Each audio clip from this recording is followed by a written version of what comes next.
다 아시다시피 우리나라 대학 교육이 뭐 지금까지 많이 성장을 했지만 질적인 것보다는 이제 양적인 성장을 많이 했는데 그 양적인 성장도 수요 공급의 자연스러운 원칙에 따라 성장한 것이 아니라 그 경우에 따라서는 이상한 방법으로 성장했습니다. 예를 들면 80년대 초에 학생 데모를 좀 억제하기 위해서 애들 공부 많이 시켜야 된다. 그러니까 갑자기 전국의 대학의 정원을 30%로 올려준다든가 또는 대선이 있을 때마다 후보님들께서 여기저기 다니시면서 중소도시의 이 대학 교육의 수요 때문에 대학 창설을 또 허가해 주신다든 해가지고 지금 4년제 대학이 200여개가 되어 있습니다.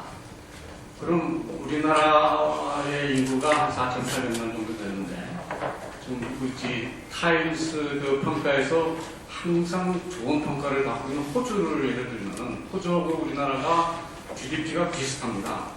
우리나라가 한 0.83조, 8,300억 불, 호주가 8,800억 불 정도 되는데 호주의 대학 총수는 39개입니다. 근데 저희가 지금 대학 총수 200여 개가 돼 있거든요. 그러니까 이게 자원이 다 이렇게 분산될 수밖에 없는 이런 구조를 가지고 있습니다.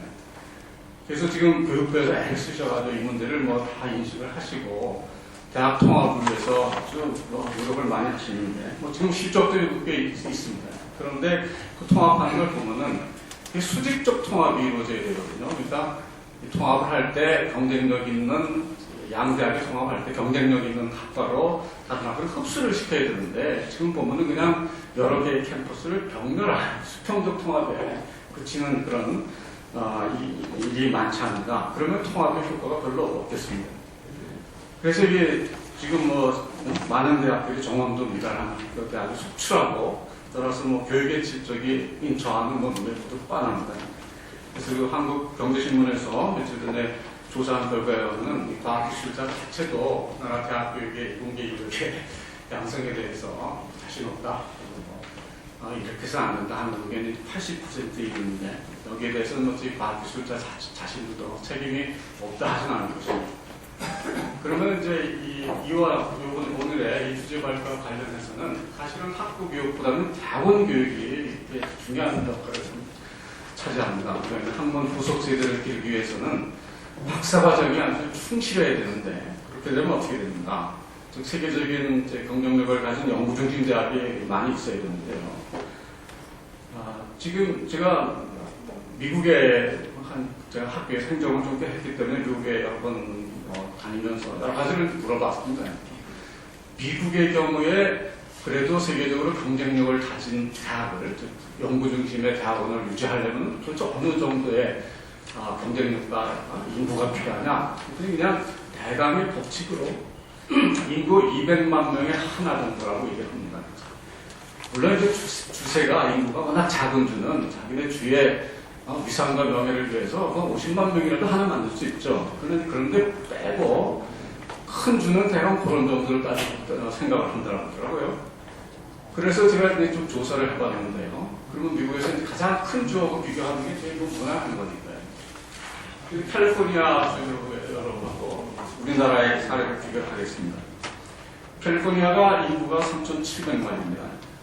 그럼 아까 이제 200만에 하나 정도다 이렇게 생각을 하면은 15개 정도의 내지 20개 정도의 이제 연구중심 대학을 가져야 되는 거겠죠. 그러면 이제 그 캘리포니아의 우리나라의 국립대학에 해당되는 이 주립대학을 제가 좀 살펴보겠습니다. 주립대학이 33개가 있습니다.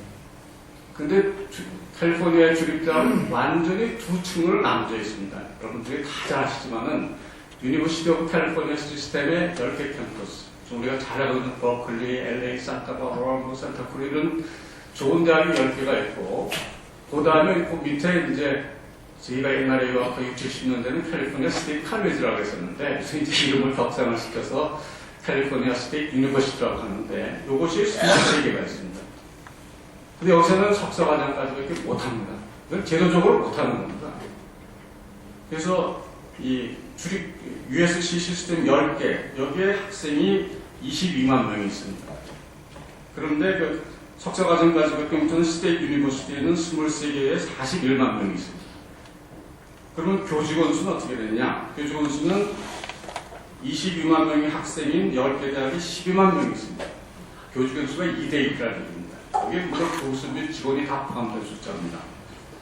근데 그 석사과정까지밖에 없는 데는 41만 2천 명 학생에 4만 3천 명이 있습니다. 이게 10대 1. 그러니까 벌써 여기서 인력과 재원이 어떻게 투입되는가 금방 나타나는 것입니다. 그러면은 이제 그 연구 중심 대학이 UC 실습 10개 아까 교직원이 12만 1천 명이라고 했는데 그럼 교수와 직원은 어떻게 되는가? 1대 7입니다. 교수가 1만 3천 명 정도고 이것을 서포트하는 직원이 7배가 많습니다. 우리나라에서는 이제 대학을 평가할 때 교수 수에 대해서는 굉장히 이제 가중치를 크게 주고 있는데 직원 수에 대해서는 별로 그렇게 가중치를 안 주거든요. 그러나 교수들이 훌륭한 연구를 하기 위해서는 행정요원도 필요하고 그것을 지원하는 테크니컬 스텝도 필요하다는 얘기가 여기서 이제 나오는 겁니다. 그 다음에 예산을 보면은 10개 캠퍼스에 218억 불을 이루고 그 다음에 23개 캠퍼스에 49억 불이고요. 4대1, 5대1 됩니다. 학생 수를 감안하면 8대1, 9대1까지 되는 예산 조정이 있거든요. 그래서 이런 결과가 다 지표에 나타나서 아까 우리 발표자께서 말씀하신 2010년 타임스 랭킹에 보면은 우리나라는 이제 2개 대학이 들어있지만 캘리포니아 대학은 이 10개 캠퍼스 중에서 7개가 세계 100대 대학 안에 들어있습니다. 그 버클리나 LA 같은 UCLA 같은 UCB 이런 데는 뭐 10등 안에 드는 이런 대학들입니다. 그리고 아까 노벨상 얘기하기는 건 조금 못하지만 이 10개 캠퍼스에서 지금까지 배출된 노벨상의 수가 56개입니다. 그러면 우리나라는 어떻습니까? 우리나라는 인구가 이제 4,860만입니다. 그러면 이제 경제력이 미국과 비교가 안 되지만은 그냥 200만 대 1로 우리는 우리나라대로 기준을 세울 수밖에 없습니다. 따져보면은 21개 정도의 PhD를 잘 운영할 수 있는 학교가 나올 수 있다. 이런 겁니다. 그러면 우선 사립대학은 빼고 국립대학만 조사를 해봐도 전국에 국립대학이 48개가 있는데 이 중에서 뭐 교육대학이라든가 뭐 산업대학이라든가 이런 걸 빼고 일반적인 그 대학 중에서 박사과정을 가지고 있는 대학이 30개입니다. 그 자원이 들어갈 수가 없는 구조가 되어 있죠. 그럼 여기에 우리가 이제 미국의 캘리포니아에서는 아까 15내지 20개 정도를 유지할 수 있다. 그런데 UC 주립대학이 10개다. 그럼 거기 나머지 이제 사립대학이 있을 거 아닙니까?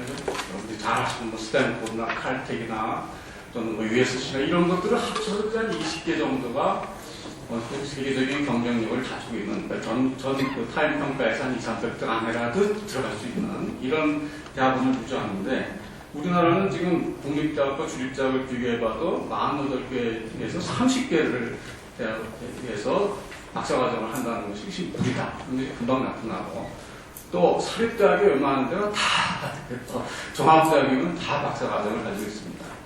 그럼 박사과정을 만들 때 특별한 요건이 없고 학사과정을 개설해서 4년 지나면은 석사과정을 이제 어느 정도 요건만 가지면 해주고 또 그 2년이 지나면 또 어느 정도 요건만 가지면 박사과정을 해주고 이렇기 때문에 이와 같은 현상이 이제 나타나는 겁니다.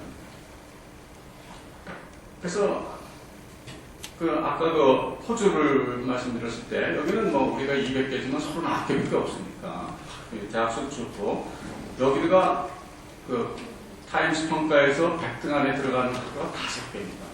굉장히 많은 겁니다. 저희가 지금 2개에서 아까 말씀하신 한 10년 앞으로 해서 5개쯤 들어갔으면 좋겠다는 희망을 피력하셨는데 현재 이미 5개고 호주 출신으로 노벨상을 받은 사람이 10명이 됩니다. 그래서 제가 조금 좀 심한 말씀을 드리자면 우리나라가 서포트할 수 있는 세계적인 경쟁력, 세계적인까지라고 하여튼 경쟁력을 갖춘 대학원 과정, 박사과정을 유지하려면 도대체 경제력과 인구에서 얼마가 되느냐. 선진국가 경제력에서는 떨어지니까 인구 비만 따져도 24개를 넘을 수가 없는 구조입니다. 그렇게 하지 않으면은 못 따라갑니다. 그것을 뭐 수치적으로 뭐 많이 나오는 겁니다. 그러면 지금 보시면은 이제 결론적으로 볼 때 지금 우리가 포스펙터 카이스트 이와 같이 여러분들 누구나 잘 아는 재정적 지원이라든가 이런 것이 아주 우수한 대학이 지금 결국 100등 안에 들어가 있는 겁니다. 지금 백등안에 들어가 있는 대학이 포항공대와 칼시도 2개뿐입니다. 서울대학도 지금 떨어지고요.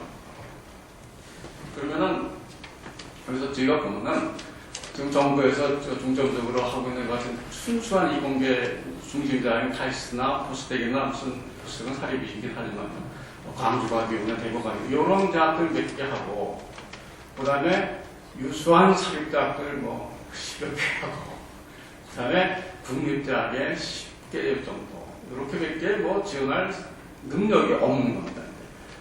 그러면 이제 교육부에서도 아마 그런 여러 가지를 생각을 하셔서 지역적으로 법정대학을 다 지금 지정을 하고 계시는데 뭐 그렇다고 해서 우리나라에서 차별적으로 학내적 지원을 많이 낸다는 것은 뭐 어렵겠지만 하여튼 이런 문제가 있다. 이것이 해결되지 않으면은 세계적인 경쟁력을 갖춘 그런 대학을 만들 수도 없고 그렇지 않는 한 또 창의적인 인력, 선도적인 능력을 가진 일을 할 수가 없습니다.